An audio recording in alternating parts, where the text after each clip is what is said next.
Under 17 not admitted without parents or guardian.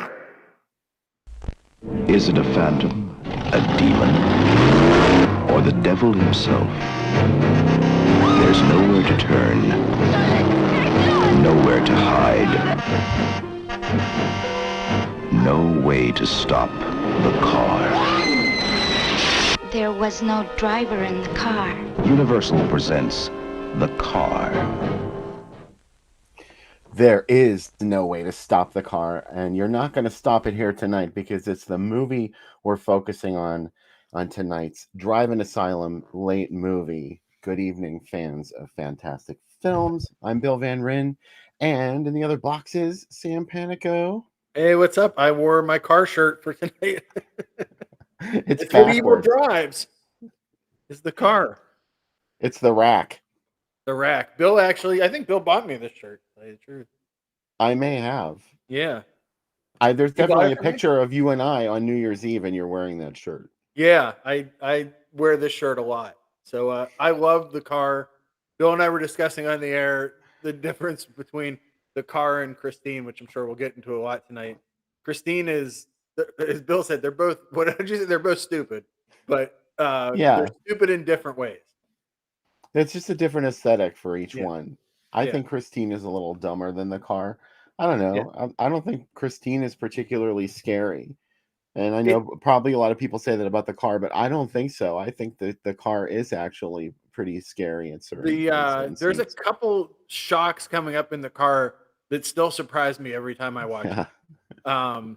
No spoilers for me, but also it also is your age, because for me, there were maybe 10 movies on HBO at the time when this was on. So the car was on every night. And seriously, my grandfather was obsessed with the car to the point that he got a horn for his El Camino that sounded exactly like the horn of the car, and would torment us with it when he would come home from work and just blare that sound. And by that point, we were all quite afraid of the car. Let's Uh, admit it that I think all of us want that horn from the oh, car. I mean, I didn't know this till I did some research. It is literally the Morse code for the letter X, is the sound of the car horn. I guess they thought that would be X is an evil letter. Yeah, Christine is more like about a kid coming of age and sex and puberty. And it's man, ordinary people with a car. the car is about Satan coming to Earth and just randomly killing everybody he can in a small, dusty desert town where not a lot's going on except for bands marching across the cemetery. There's a lot of great. If you're into outside of Fangs, this is probably the most marching band stuff that we'll ever put on the show. There's an extended marching band sequence in this movie. This movie really is very corny because, even in 77, I think this was a little corny in some places. It's more like it has sort of like a really old school, almost like a movie from the 50s or the 60s about the car. The other thing too about the car is you learn right from the beginning that one, this is a 70s movie, and two, nobody is safe because even children can be killed by the car. The car, this is like, the car does not discriminate, and the car is out for just, and it's very much, I saw Mike put it in the comments, it's very much Jaws as a car. Like, it is a force of nature that kills everybody indiscriminately. As a kid, I remember having dinner, my grandfather would discuss this with us, like, why is the car killing people? Who is it? Somebody at the wheel? Is it, do we see the face of Satan later? Maybe. Spoil. There's a lot of what it could be and what it isn't. Everybody had their own theories. We would discuss them as a family a lot. You can see how I grew up. There's already some great ideas in the chat. Yeah. Is it really true that if you put sugar in somebody's gas tank, it messes up their engine? Because I've heard both arguments. It feels like a Burt Reynolds movie thing, in the same way that you can put a banana into the tailpipe. Yeah. From Beverly Hills Cop. That couldn't really work, could it? I would always assume it would shoot the banana out. But I'm not going to test it. Let's go test it on someone's car who we don't like. Next drive-in, if we don't like you and your car doesn't start, Bill and I put sugar in your tank. You're welcome. And we just admitted it live on the air. We just admit it. There's nothing you can do, because we'd be like, why would we admit it live on a show and not tell you who you are? That couldn't have been us. Yeah, why would we do that? We're not going to that's double identity or whatever. It's not. But double jeopardy. I don't know. It's what? I'm just thinking of noir titles. Anyway, the real star of this movie is the car. It's a George Barris who did the Batmobile. Yes. Customized 71 Lincoln Continental Mark II. Beautiful. It's fucking beautiful. I love the car. I want the car. Oh, I had a Cadillac Brougham, Fleetwood Brougham for a while that was willed to me. it got approximately 10.5 miles to the gallon. And it really felt like the car. I felt like I was behind the wheel of the car. And it was awesome. Uh-oh. Roger's been there. Sugar in the gas tank. It sounds like, well, don't say anything that will put you in jail along with us or in Facebook jail. Looks like there's a lot of Facebook jail. Well, somebody could have done it to him too. Yeah. I think Roger did it to somebody. I love Roger. I think Roger probably said, I'm getting back at this dude. I'm going to show Roger would never put sugar in somebody's gas tank. I beg to differ. Okay. I hope nobody did it to him. Maybe if you pissed him off enough, he would. Frank said, was Lincoln on board their product used as a murder machine? Who can say? I think if I was Lincoln, I'd be like, yeah, that's good. Can we have a scene where it edges a kid's bike and then shoves the bike off a bridge? Yeah. How upsetting is that scene? That's like total nightmare fuel as a kid. Yeah. That was really a way to reel you in. Because as a kid, you're not going to get hooked into a movie unless there's something really good to get your attention. And that definitely does. I don't know.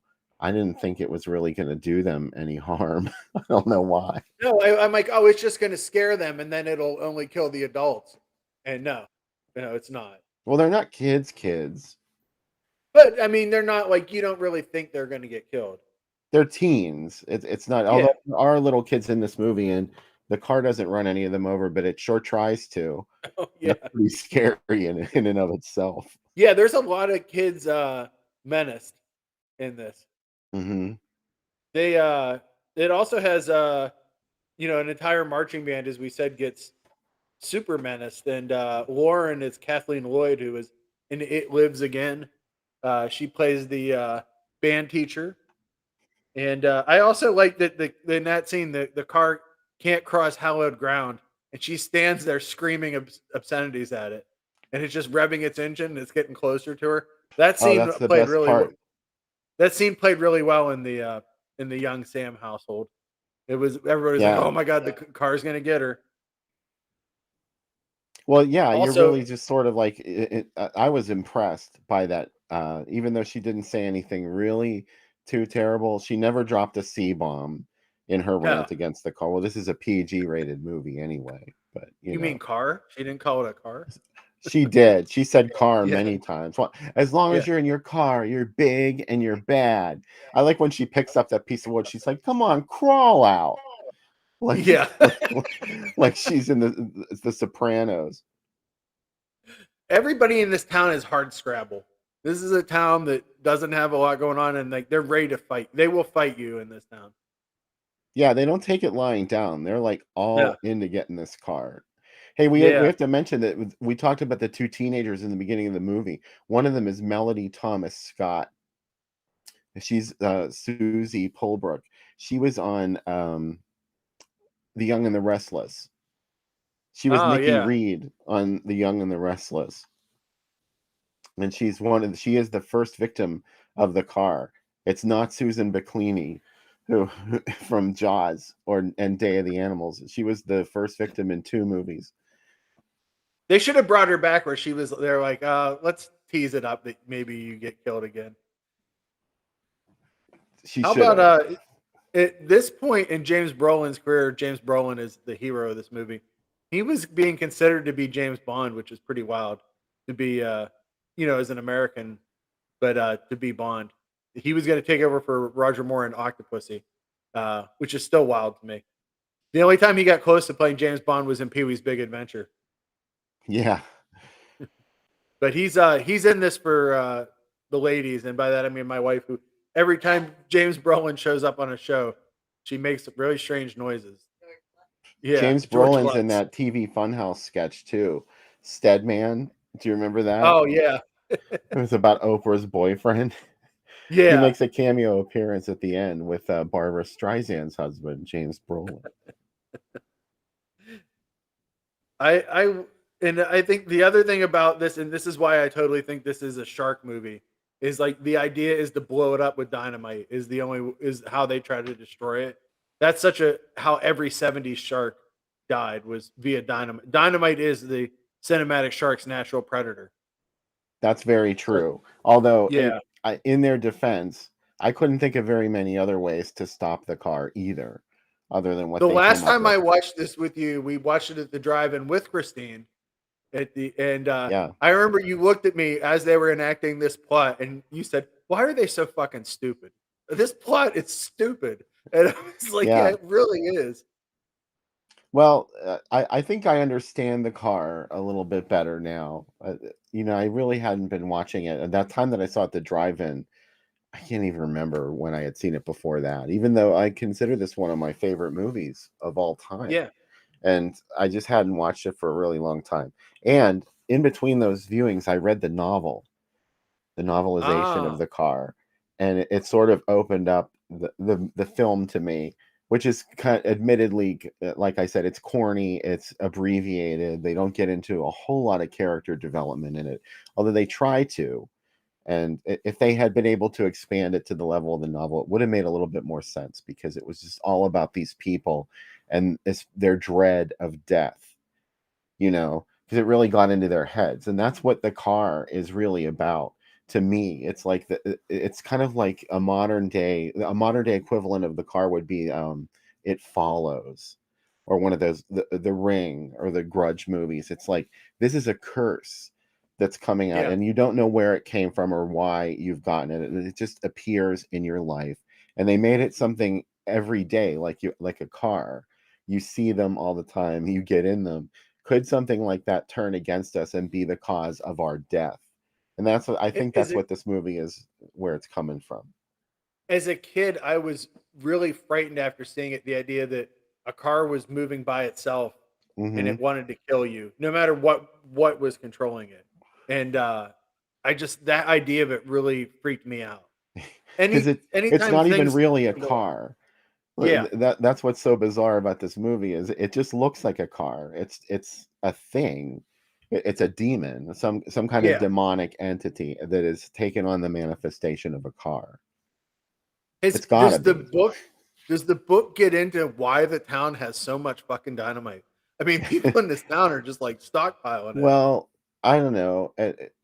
I think it did, because the guy who beats on his wife in the movie, Yeah, they've all got some kind of secret going on. yeah. They're like wife abusers, alcoholics, secret alcoholics. You know, the sin of arrogance. They've all got it. But I don't think the guy who beats on his wife was supposed to have been working with dynamite. He had a big Uh, stockpile of it somewhere, and Also, the for plan whatever to reason. kill the car is the same plan to kill the tall man in Phantasm. It's Yeah, very it even looks very I similar. never thought of that. Yeah. It I get and they really should have done a crossover. The cars of Phantasm, and the Hamakuta against the car. I would go see that. I Oh can't wait till yeah, I don't want AI to get any further, but if it does, that's the movie I'll make with AI. And man, people will love it. I'll be the Well, you first know, one to love the it. real reason I love this movie is because of its technical consultant, Dr. Anton LaVey was the technical consultant to make sure Yeah. that the Satanism in this movie was perfect. And by that I mean absolute bullshit. Um, Carnival magic that happened in this, and he lended. It starts with one of his quotes, which is one of my favorite things. Every time it comes up on the screen at the beginning of the movie, I get nutty. I'm so happy. The 70s was, there's also a lot of Native American mysticism woven Yeah, into this. Of course, it's the bullshit Hollywood kind. But I yeah. did think that this movie was kind of, this is unique to its era, the 1970s, because there was just starting to be representation of Native Americans as ordinary people, like just working. And it, because usually when you saw it, it was some stylized representation, like, of cowboys and Indians and stuff like They that. were But a magical person that came into yes, your insane asylum and poured yes. the drink fountain out and then walked away. Yes, if this takes place, in, I think it's Nevada. Does Yeah, it take place in Nevada? I guess we should know that. But it's a place where there are still a lot of Native Americans who live there, and they're just working like ordinary people. Like they're the that's what I police. like. Is the town very much feels like a real town. Like there's people like it's like it's like a little town in the middle of nowhere that there's not a lot going on. And Yeah. why is this thing suddenly in their lives? Like you said, is it because of there's many sins in every town that could show up in your town? In fact, depending on the ending you get, I no, think wait, there's only one ending.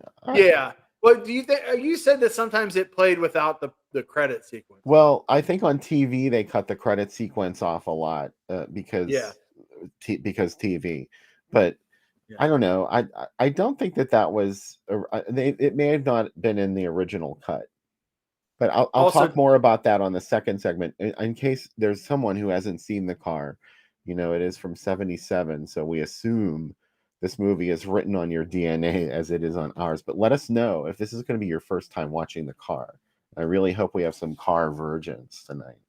and I really want to help everybody. Do never watch the reimagining that came out in 2021. Do not watch it. It's a I've never been tempted post-apocalyptic. to. Oh my god! I got so excited. I'm like, Ronnie Cox is in it, and there's a new car, and he's in this too. No, it's just really. Is that what it's called? The new car? No, it's called My Mother the Car. Do you No, it's remember called, do you remember the reimagining of the Cars when they went out on tour as the new Cars and it was Oh Todd no, I Rundgren? know. I remember the new Monkeys, but I don't remember the new Cars. The new Cars was a regrouped version of the Cars that really didn't have anybody from the Cars in it. Really? Even Rick Ocasek wasn't in it? He wasn't in it. No. Oh my god. That's like when you go to Ribfest and you see bands and they're like, there's not a single member, like, maybe one member, like, oh, I played on a studio track and I'm suddenly in this. Roger says it was in the original cut. Oh, okay. I get excited about the end. I get excited about a lot of points in this movie, but yeah, I so much to literally love. think I saw that Daryl said he's seen this 43 times. I really feel like I've seen this at least 500 times, and I'm not even exaggerating. Like, it was on all the time. Yeah, it's just, man. Darren said, "Is this the reimagining a Tubi original? Those are the worst." Don't make fun of Tubi original. I watch everyone. It's like a sickness. As soon as they pop up, I'm like, well, I gotta watch this one. So I would like there to be a new good version of the car, because it is, the idea of it still works even today, and I think that you could make a really good version of it. You could, but why would you? I mean, people have made stuff like it, like It Follows. And I saw someone already called out that I haven't made Stink Bug yet. So let's do them in order, right? Yeah. Plus, Mike and I have a secret plan to sign Susan George to a lifetime contract that we can't discuss right now. But she will be making our Demonoid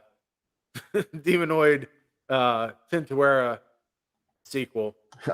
Oh, the sequel. Yeah, we have to lure her into it somehow. Yeah.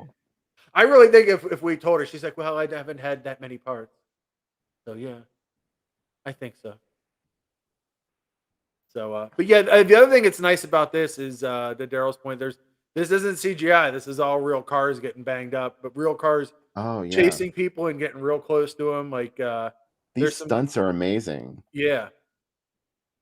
I'm surprised nobody died making this movie. That's how violent some of these car stunts are. Vince mentions where Susan George is going to be. Don't reveal our plan, because that's where it's going to happen. It is going to be at the middle. Don't warn her ahead of time, Vince. Yeah, don't warn her ahead of time that two lunatics are going to come up with a certain glint in their eye and say, will you sign this? And she'll say, make a movie with us? Yeah, we make a movie with us. We don't know you, but would you like to be in? She's like, we're restarting the studio system, and you're our first star. You're going to be in Amityville Whorehouse and Amityville Dollar General. Yeah, I wouldn't want to see a remake of The Car, because this movie scratches my car itch. I'm done. Yeah. I don't need another The Car. I'll always have this one, and a remake couldn't be, at least to me. I'd like to see other people pay more attention to The Car, but you know, I understand it has a reputation as being a bad movie. I don't see that at all when I see The Car. It's not a bad movie, is it?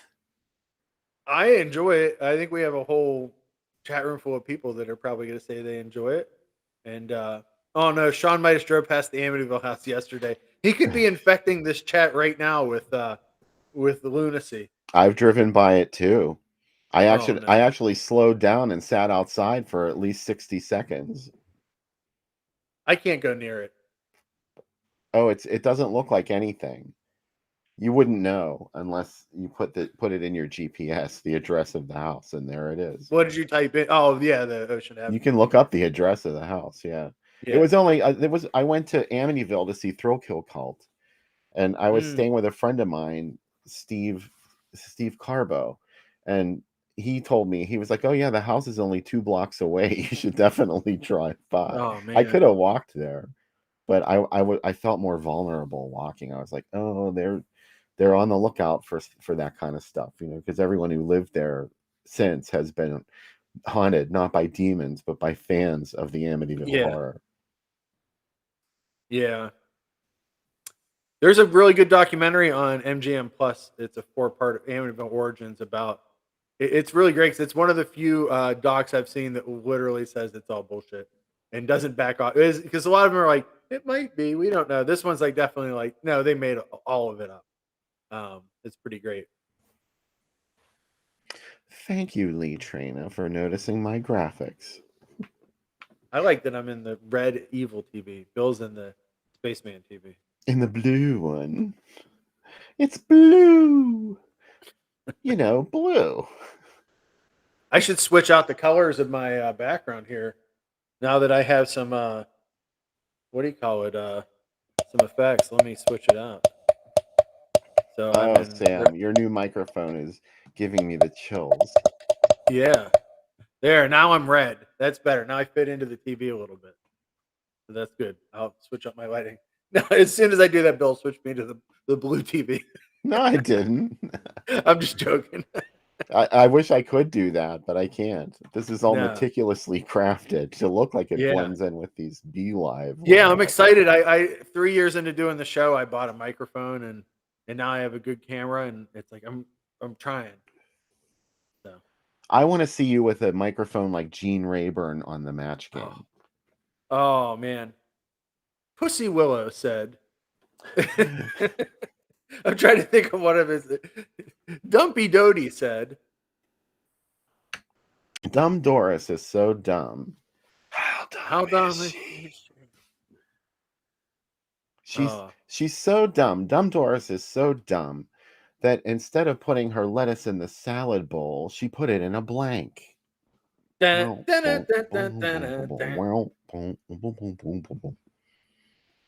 anyway, you have to guess what she put it in, and then Becca thinks Match Game's dumb. She's never watched it. Oh, Becca, Match Game is the funnest. It's the funniest show on TV, hands down. Yeah. I found a couple of them. An actual one. A bald man complained, "My wife thinks my head is an egg. Last night she tried to blank it." If you it could was match, the Cards Against Humanity of its time. They always pick the same people where at the end you have to match just one of them. It's like, Richard Dawson. Who would you pick? I would have picked Charles Nelson Riley just because I would kill right? to have talked to Charles Nelson Riley. You know that Noah talked to him for a while. Yes, right? I do, and I'm very jealous, but he also thought his very name was happy. He's like, yeah, Chuck. He's kind of weird. My brother. And he didn't know like, who he was. No idea who he was. And then I said, he was on Please Don't Eat the Daisies, and he's like, oh, that's who he was, because my brother doesn't. Even though we grew up in the same house, like we have no pop culture crossover other than pro wrestling and maybe G.I. Joe. So yeah, Brett Summers is probably who I would pick. I'd think Brett Summers. I loved Brett too. Yeah. I loved Betty White, of course. Oh, of course, yeah. In the Fanny Tarantino Flagg. on his podcast, when they talked about what did Rick Dalton do in the 70s, they said he definitely was on multiple episodes of Match Game with his Italian wife. And they were also on Password, and I can't remember what other show they were on. And I was like, man, they should have filmed those scenes. I would have loved it. I would have never picked Fanny Flagg for the celebrity match because she was not good at playing the game at all. No. Our answers were always from left field. I like that Richard Dawson kind of did his tryout for how he was on Family Feud on that show. Do you know what I mean? Like if you liked him on Match Game, he's on this. So I'm getting a little thirsty. I know we usually look at the ads first, but I was thinking about running the drink segment. How do you feel? I feel great about this. I do too. So take it away, Canned Sam. Shit, it's one of Sam's favorite movies. It's The Car, a movie my wife's never seen. Will tonight be the night she sees it? Probably not. Probably not. Probably already sleeping. This is a Black Lincoln Continental named for the car in the car. Really, it's probably the easiest drink we've ever done. We're going to do an ounce of whiskey, always Jack Daniels, an ounce of Jägermeister, and about 5 ounces of cola. We're going to actually use real Coke because it's probably going to taste better to have some sugar in this. So it's pretty simple. You start with the whiskey. Over ice. Over rice. And then we're going to top it with some Coke. And then finally, it's like a horn in the desert. Here comes the car. There it is. You just drizzle some Jaeger. The color of motor oil. It is. This really is a really car-themed drink. So as you watch the car, you're like, oh, Anton LaVey maybe helped make this. And, you know, it's got James Brolin in it, and it's awesome. It's one of my favorite movies. Will Becca watch it with me? I sure hope so. She definitely won't drink this drink. So, Pazuzu in the car to all y'all. That's a car-worthy drink. Because you used real Coke, not diet. So no Diet Coke, huh? I was shocked how good Jaeger tastes with Coke. It really works really well. I don't think it's that bad. I mean, I didn't make it tonight, but I've had that before. Yeah, right now I'm drinking a Liquid Death convicted melon flavor water. Ooh. Yeah. Well, I went way off brand. I was going to make a sidecar because I had to be thematic, even though I wasn't doing what I was supposed to be doing. But I didn't have one of the main ingredients, so I was just like, fuck it. So I just made my own sort of usual thing with Midori vodka, Malibu rum, a little this, a little that. So cheers. Malibu is wonderful. Pazuzu, cheers. Oh, and I just realized I forgot to put a mixer in it. So it's just nothing but straight alcohol. Oh, no, the show's getting hot. This is like, this should be a shot, but instead I poured a whole glass. So, you know, we only have 2 segments, so I have to make sure I'm ready for the second segment. Yeah. Build it up. So, yeah, this movie is, like I said, it's just such a big part of who I am as a film fan. This was the first movie that I ever really obsessed over because I could watch it over and over again. That was a new concept to me at this time, being able to see a movie more than once in a couple of days. Because normally you had to wait a year after it was in theaters at least to see it anywhere on TV. And then if you saw it on TV once, you weren't going to see it on TV again for probably another year. But HBO, it was on like 6, 7, 8 times even. And this was rated PG, so they showed it during the day. Which was, you know, they only showed the R-rated movies at night. But The Car, you could see any old time of day. I love this artwork so much. Yeah. Although they do give a nice reveal of the car right in the ad, but this doesn't prepare you for how truly weird the car looks. Yeah. It almost looks like some kind of bat descending on them from this ad. But yeah, when you see it, you're like, that's a real car? Yes, it is. It is. Oh, it's real, baby. It's all real. Here's the alternate ad design, which I really dig. Yeah. I don't have a theatrical one sheet of the car, and if I did, I would want it to be this design, but I think it's the other one. That is beautiful. Oh, I have to fiddle with these layouts. It's Hell on Wheels, which would have been maybe that was a working. The working title was Wheels. I do know that. Oh wow. Oh, look, it's Sex on not Wheels. suitable for children. No, it's PG, but not suitable for them. It's a 70s PG, which means X today. This may have been from Canada. I think this ad is Canadian because there's no rating on it. Sorry, everybody. The car's real scary. Sorry. Sorry. Yeah, Daryl's right. PG movies were no joke in the 70s, and we've watched some of the crazy batshitness stuff here on this program, and a lot of it was PG rated. Yeah. It meant parental guidance. It meant maybe guide them into not bringing your kids into the theater. Here's the Pittsburgh area. Oh, Ooh. man. I don't see any of your drive-ins on here. No. Sadly. No Super 51. What's the other one? Spotlight 88. Spotlight 88, yeah. Yeah. The Monroeville Drive-In. Yeah. RIP. I don't think a single one of these is open in the end. No, they're all gone. The Gateway was, of course, my childhood drive-in in New Kensington.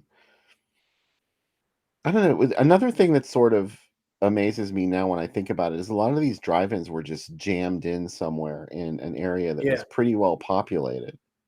Yeah. Well, it's kind of like that. The Evergreens like that in Mount Pleasant. It's literally in a residential neighborhood, and you turn in a subdivision. You turn down someone's street, and there's the drive-in. It was May 1977 when the car started doing previews. And this did appear to actually be a preview, and it came out maybe like 2 weeks after this. It was attached to Airport 77. That brush type, not logo for the car, is gorgeous. Like that style of there was literally like a brush that you could do that kind of type with, especially the way the R has that curve in. I love that so much. And that "Don't count on it" line is gorgeous. I had to include it for that reason, just because of that tagline and that strange Also, this logo. is a Sam night at the movie between Airport 77 and the car. Like I can't think of two movies I'd rather watch right now. Like, can we talk about Airport 77 for a minute? Oh, it's got the Bermuda Triangle, which, as we know, is super hot in 77. Mm-hmm. And I love movies that have years after them. Obviously, Frankenstein 80, right?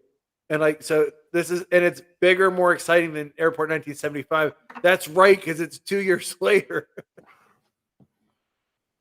They can fit more people on the plane this time. Oh, the only thing that would make it better, and it did, was that they took the fucking Concorde and let George Kennedy fly it. Oh my God, this ad. That reverse type on the Airport 77 is just, oh my God. And the car, just that straight up, just sans serif font. Yeah, see, it makes me really happy to hear you getting excited about this, because this is the kind of stuff I look at too, and I think nobody else looks at it. Oh, yeah. Like the reverse type. I've done that a couple of times in the magazine. I'm like, does anybody really know? Does anyone notice this? That type style of reversing out of a block is like, I love it so much. It's so beautiful.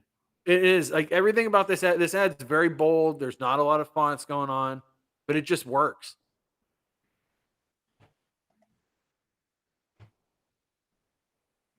So is this the end of our ads for the car? Oh no, it wasn't, but it looks like we're getting there. It kind of disappoints me, because I wish there were some ad variations to show for the car, but well, I guess at least we had that one with the skull. Yeah. It's Hell on Wheels. Yeah, this is definitely a Canadian one. Oh. Okay, now we're definitely. Did you pull the car game to show? No, I didn't. I have it if you'd like me to show it. Hold on a second, I'll load it up and switch out, because I grabbed it, so I was like, maybe I should grab it. I'm still amazed. I know it didn't come out, but it's still amazing that it was a thing, you know? Let me see. Yeah, this was another one of those movie tie-in toys, but I guess they just didn't. I don't know. They didn't think Yeah, they because could sell Kenner, it. like after Jaws, Kenner was like, "Hey, we did well with the Jaws game. What if, what if we did this?" Let's see. Okay, I'm going to share my screen. Okay, Let me see wait. if I can do. Oh yeah, I There. forgot we can do this now. Yeah, we can do it. Let me see if I Okay. can do it. All right, here we go. Can you see this? You can see that No, web. No. I can share it. Okay, yeah. Yeah, see, that's all I see is the chat environment, and our cameras are black. Let me see if I can fix it. Hold on 1 second. Oh, there we are back. This is a Zen sort of thing. Yeah. It could go Oh off well. into infinity there. Oh well. Oh no, Oh. that was amazing. Boing boing. There's the Boing, infinity boing, boing, effect. boing, boing, boing, boing, boing, boing. All right, you can. Can you see me? There we go. We'll have it. We'll share it in the second segment. Yeah. But there was a Kenner game that was like a board game kind of thing. So you know what? There was a board game for I think it's part of the Jaws thing where you had to do a spinner to see whose turn it was. I never did that. We just picked stuff out of its mouth Oh until yeah. Nobody ever played the game part. It was like eventually the game of life. You would just build the track and put all the people in the cars and a mousetrap. Mousetrap's the biggest one. Like, why is there a game as part of Mousetrap? I don't know. You know. It's I know that they wanted to do something. I don't know.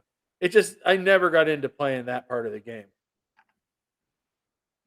No, me either. I I would just just I sit just there and built the mousetrap and that was it.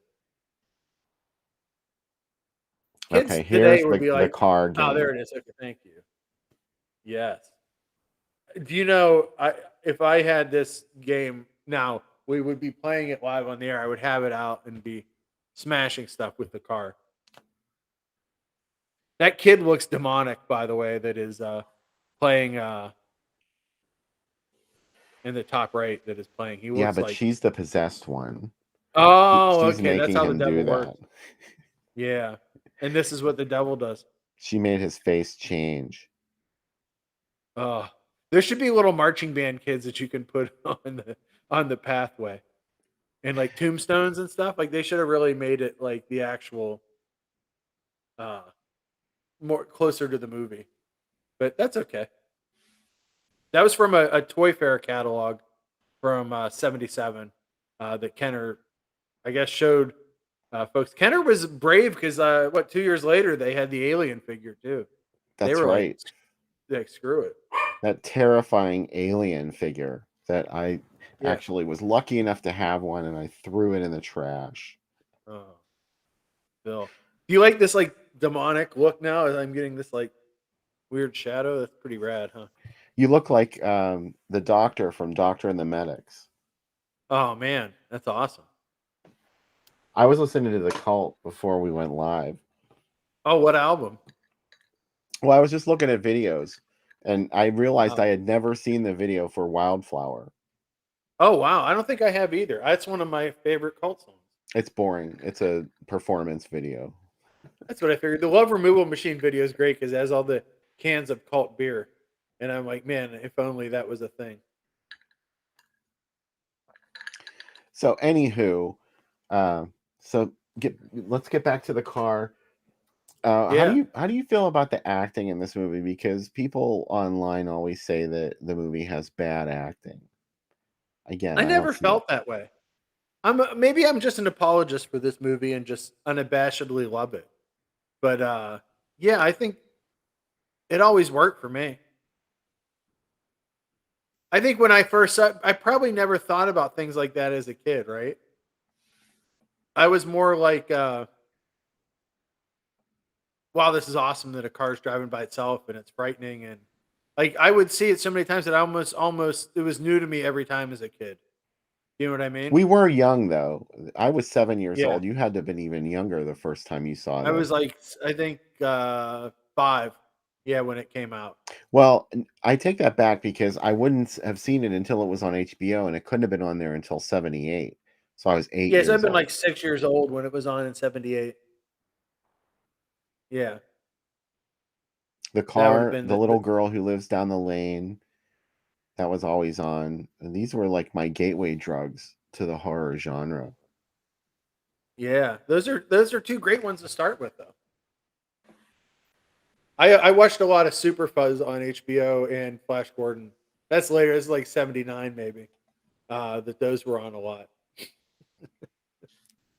I see it too.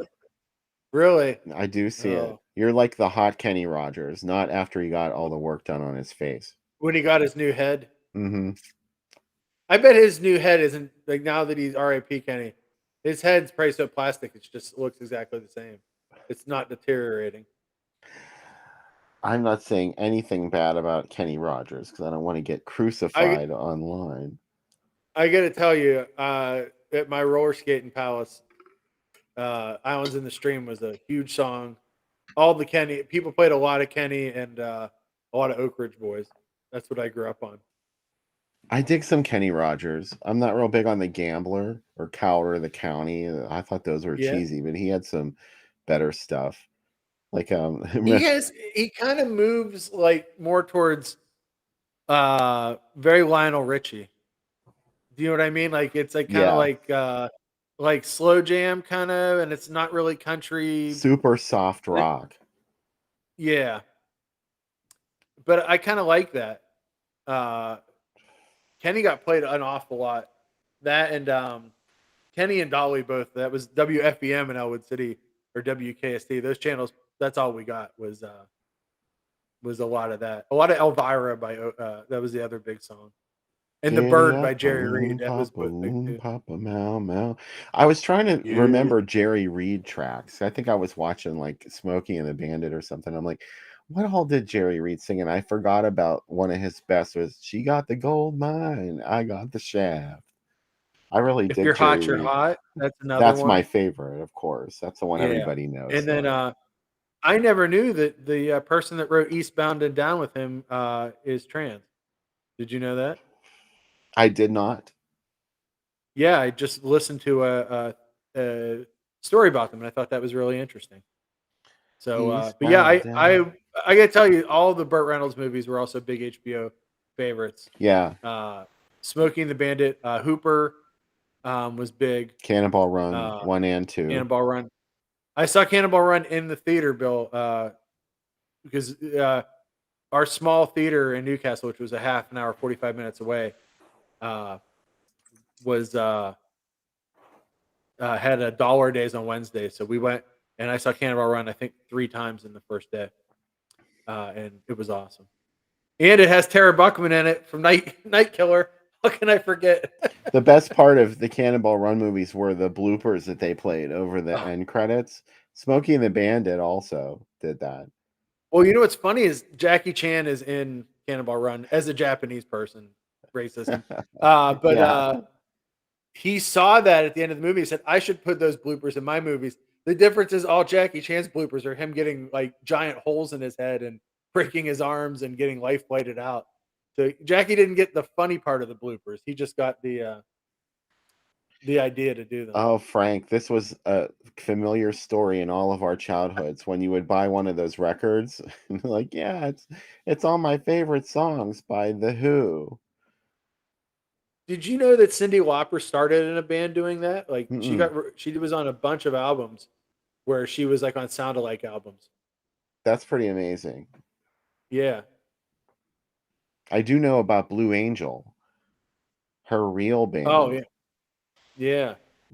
Yeah. before she got the Hooters as a backup band and made that hit album. Yeah. The only non-regular band that I like that is Stars on 45, which I'm totally fine with. That's different. I was just thinking today. Do you remember the time I sent you that lip sync video of Stars on 45? Oh, And Amazing. Yeah. and you watched it, and I was like, "What did you think?" And you were like, "What was that?" I was like, "Oh my god, you didn't know it was Stars on 45." I just embarrassed myself for nothing. No, it was good. I had the full album. I got it in a cutout bin as a kid Mm. that has multiple songs, not just the Stars on 45 single that got played. It goes on and on and on. There's a ton of different stuff on there. I I've had been listening to this. Good. I had the 8-track. Stars on Oh 45 man, 8-track. You could just leave it on all day and have a Stars on 45 day. I've been listening to this podcast, Bizarre Albums, Bill, and because we talked about celebrity albums last week, so I've been really getting into listening to the show. And they have a whole episode about Miko, and what a big deal Miko's album was, Galactic Funk. Um, and man, uh, that is the largest selling instrumental song of all time. Ooh, commercially successful. I dig it.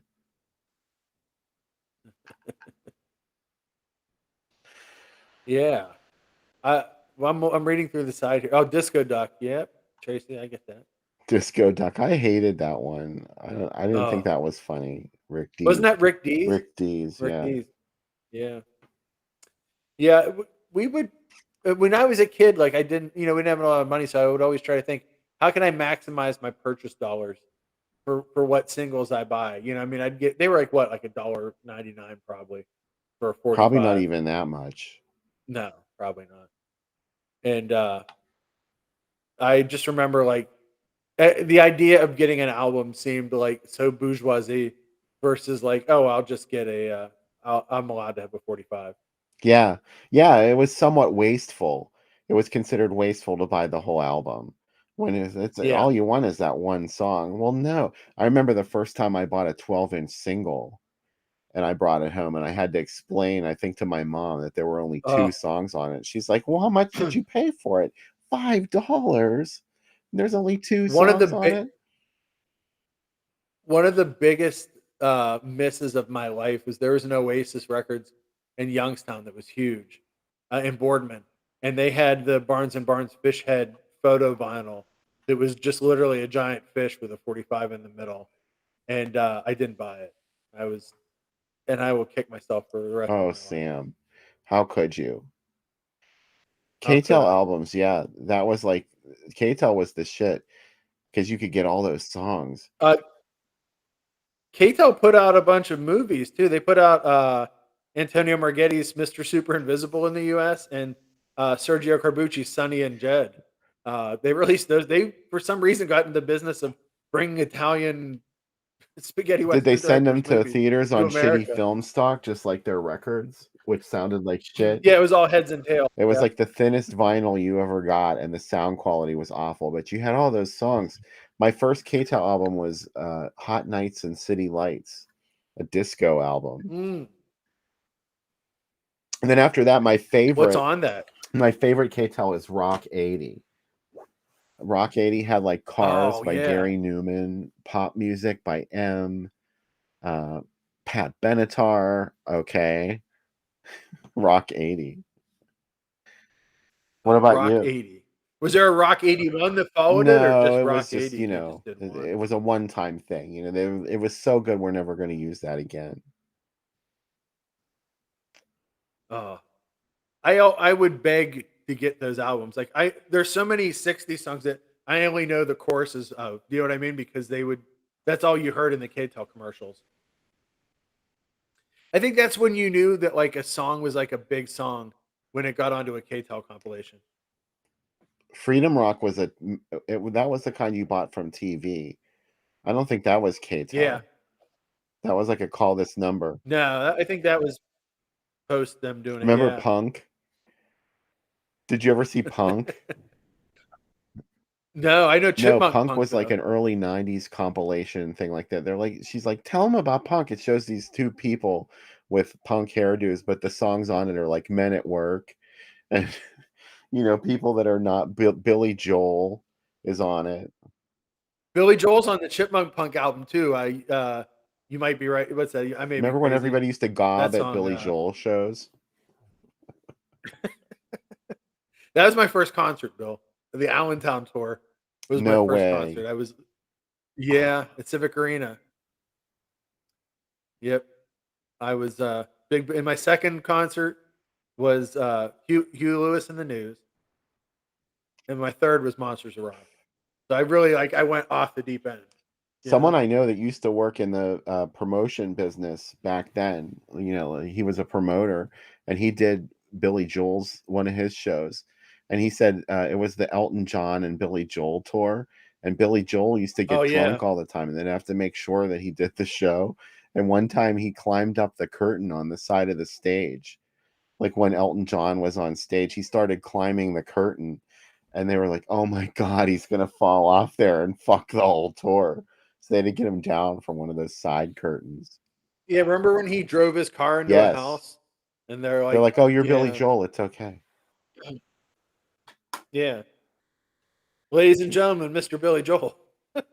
That is a way to make an entrance. Remember when Coffee does that at the end of Coffee? It really is.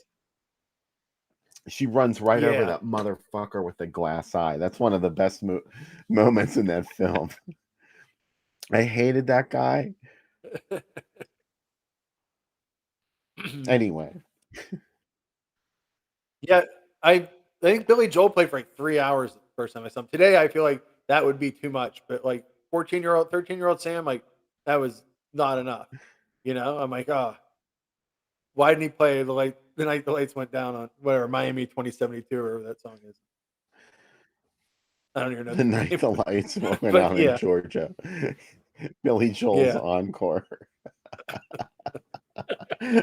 Georgia police were making their rounds, so he fired a shot just to flag him down. Oh. Billy Joel's driving inspired this movie. Good one, Frank. Yes, it did. It absolutely did. The car drives through a house in this movie, as you will see. There are some... As you will see. And you will be like, surely the car is not going to drive through a house. Oh, and yes. Then, yes. It's like, fuck your expectations. You are not even safe in your living room from the car. Nothing can stop the car. Not even a couple of balsa wood walls. Also, next week, Jen Upton is our guest host. Yes. And we've got two fantastic films for you. Exciting. That have the same actor in them. 70s heartthrob in both these. So that's the only clue you're getting. It's not Leif Garrett. We already did. We already did a Leif Garrett. No Leif Garrett movies next week. No Leif Garrett movies. It's not Sgt. Pepper's with the Bee Gees either. I know there's been a lot of people asking about it. It's not. Oh, we'll do it at some point. We have to do another Bizarre Musicals, because we did Shock Treatment in the Apple, and that was so much fun. Shock Treatment in the Apple is one of my favorite weeks. Like that's a great double feature. It was fun. Yeah, and I'm glad I finally got to sit down and watch the Apple. I'd been meaning to. Man, I sing the songs from the Apple literally. Roy Scheider is a heartthrob from the 70s. I guess. The Apple's one of the weirdest things I've ever seen, I have to say. There is no other movie like it. Like, do you know what I mean? It's just there. That too. I read your piece about Phantom of the Paradise, and I feel so bad that I have told you how much I hate Phantom of the Paradise. It's okay.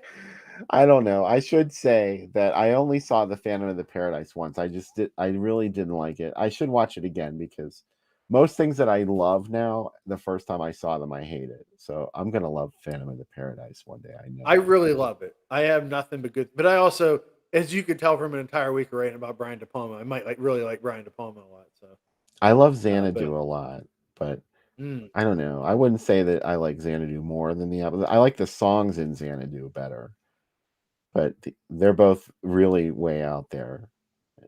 I like that the Apple really feels like drugs for the entire movie. Yeah. Like it is, it's just a fucking wild movie.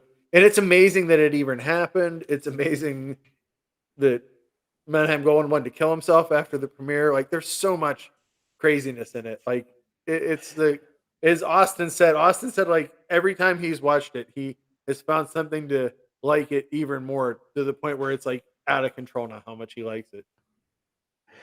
The most famous review of Xanadu ever. Xana don't. I saw Xanadu opening weekend. I think it was Saturday afternoon after it opened, and it was a matinee full of kids my age. I was 10 years old. A parent did not have to take me to see Xanadu, and I loved it. I thought it was fucking amazing. Olivia Newton-John was just, admittedly, a lot of that movie's success has to do with her and her screen appeal. But I really love Xanadu. I have a lot of fun. She was every kind of time I ruling the watch world then between Grease and that. Oh, yeah. She was just there. There weren't very many people that were bigger than Olivia Newton-John around that time. Yeah.